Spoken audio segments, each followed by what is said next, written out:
சிந்தியுங்கள் மக்களே, சிந்தியுங்கள். ஹார்மூஸ் ஜலசந்தி.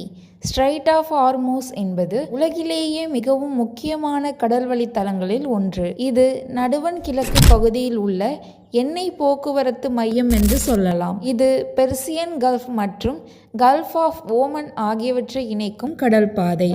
ஒரு பக்கம் ஈரான், மற்றொரு பக்கம் ஓமன் மற்றும் யுனைடெட் அரப் எமிரேட்ஸ் ஆகிய நாடுகள் உள்ளன. குறைந்தபட்ச அகலம் சுமார் 33 கிலோமீட்டர். கப்பல்கள் செல்லும் வழி அதிலும் குறைவாக சுமார் 3 கிலோமீட்டர் மட்டுமே இருக்கும். உலகில் கடல் வழியாக செல்லும் எண்ணெயின் சுமார் 20% இந்த ஜலசந்தி வழியாக செல்கிறது. Saudi Arabia, Iraq, Kuwait, Qatar போன்ற நாடுகளின் எண்ணெய் ஏற்றுமதிக்கு இது முக்கியமான பாதை. உலக அரசியலில் முக்கியம் வாய்ந்ததால் இந்த பகுதி அடிக்கடி பதற்றம் நிறைந்ததாக இருக்கும்.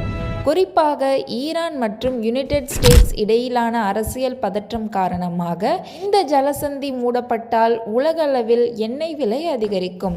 ஹார்மூஸ் ஜலசந்தி உலக எண்ணெய் போக்குவரத்தின் முக்கிய கடல் கதவு.